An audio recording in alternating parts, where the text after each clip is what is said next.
Hello everyone, welcome back to Naomi's Bookshelf. Today I'm here with 5 tricks, hacks, what would you call it, to getting into classics. Especially if you're a beginner or if you are trying to branch out into a new time period of classics or whatnot, this is my 5 suggestions for how to best do it and so you can do it successfully. So we're going to start off with the first one. And this one might feel like a cheat, but I'm gonna say it's a great way to get into a classic, and that is to watch the adaptation first. So if you're really struggling to read a Shakespeare play, watch a Shakespeare play. Or if you are really interested in reading Pride and Prejudice, watch Pride and Prejudice first, and then you have an idea of what's going on and you can anticipate the book. When you're reading the book, you anticipate the future characters and you already care about them, so it's not so hard to get into. Case in point is I am currently reading Anna Karenina. I am really enjoying the reading experience, but I would not have picked it up if it were not for watching the movie first and then being absolutely interested and intrigued by the plot to pick this up. Now, the book is always better, or not always, or most of the time better, but in this case, it really pushed me to the point where I wanted to pick up this specific classic in spite of its giant size. So I highly recommend watching the adaptation, the TV show, a play of it if you are interested in that kind of thing before reading it if you're struggling to get into the source material. So my next suggestion is to find the genre that you are interested in when you read a classic. Now, when I say classic, I do not mean classic as a genre. I feel like classic is a time period it was written, so it often reflects the values of the time, it reflects the people of the time, and it also reflects the culture of that time and where it was written. However, it is not a genre in the sense that it contains different elements. So if you say, love sci-fi, I am not going to recommend that you pick up Pride and Prejudice because this is so not your genre. This is romance. So if you love romance and you're like, I want to get into some classics, pick up classic romance.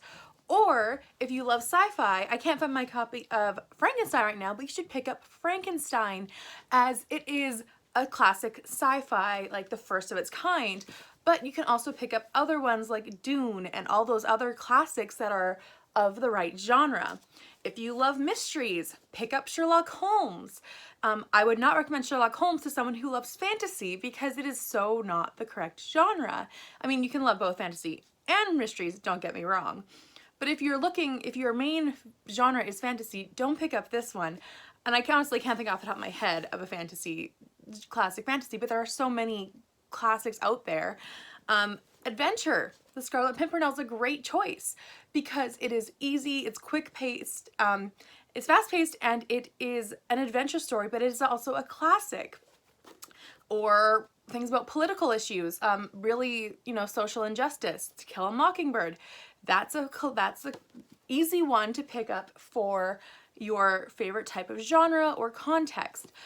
Another one is classic horror, The Phantom of the Opera. Things like this where if you know what you're looking for in a book or what you tend to look for in a book, pick up one that's in the correct genre and not just picking up a classic. Because if you, for example, are a massive romance reader and you pick up The Phantom of the Opera because it has a bit of romance in it, that's not the main genre. This is a horror book.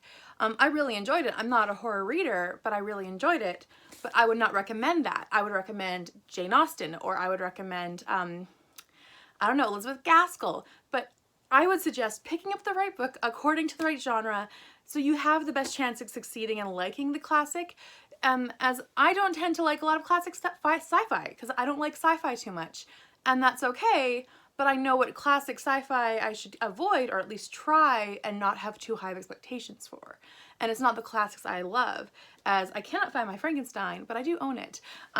But these are all ones that I really enjoy because these are the different genres that I really enjoy to read from the modern works. The next suggestion that I have is to buddy read a book. So buddy read a classic with someone, and it could be someone who doesn't read classics, it could be someone who does, but I was just buddy reading a book. So perfect example of this is I really did not want to read The Scarlet Letter, but my cousin Megan, who has a channel, she and I wanted to read The Scarlet Letter together. We felt like it was important to actually ingest that story. So we buddy read it, and it was so hard to get through at first, but because we buddy read it, it actually made us really enjoy it and developed, and we really actually ended up both enjoying it at the end. But because we buddy read it, just like we buddy read Wuthering Heights, we didn't really like it, but it gives us a way to push through the dislike to find things that we actually enjoy. So Scarlet Letter is an example of that. We really enjoyed it after all, but it was hard to get into. Another one for me was Mansfield Park by Jane Austen. I really struggled with it, with the story writing, with the writing of that, even though I love Jane Austen. And so I buddy read it with Megan, and suddenly the story is probably one of my favorites of Jane Austen's works because it's so in-depth and so wonderful. But I only got that experience from the buddy read, which really makes it all the better for me. So I recommend a buddy read, and if you ever want a buddy read a classic, let me know, and I will totally at least think about it. If it's a classic that I really want to read, I would totally get on board with that. The next way that I think is a great way to ingest a classic is by an audiobook. Now, I know some people think that audiobooks don't count as reading, but I personally do. And honestly, with reading an audiobook, you can listen to it and you don't have to too much focus on it. Then you can also listen to the words and how the sentence is put together, and you can I find you can fly through it a bit easier if you're struggling. I think also a great narrator or a radio drama of it is a great way to ingest the story as well, and then you can go on to read the actual book later if you want to.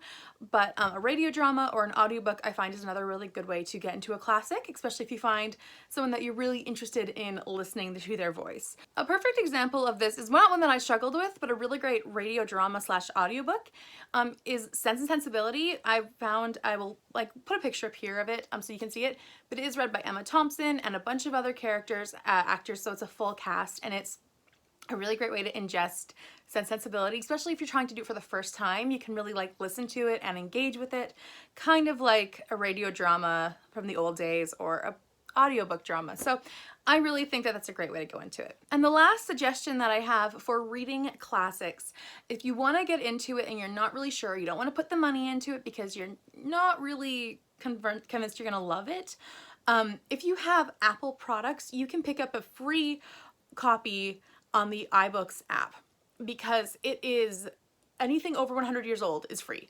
So I picked up Wizard of Oz through that. I've picked up Shakespeare plays. I've picked up Anna Karenina.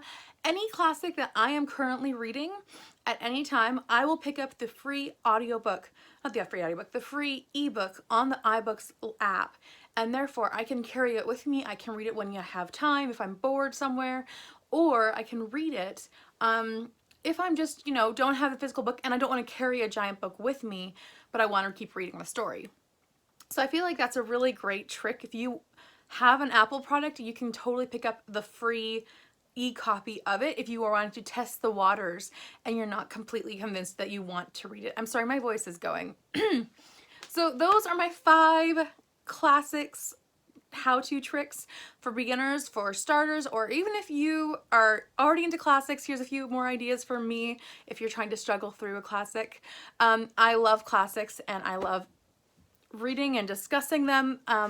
So please let me know down below what's your favorite classic, or if you want to buddy read a classic with me or buddy read anything. I'm pretty open to buddy reading. I would love to hear from you. Please subscribe if you'd like to, and I'll see you all next week with another video. Bye.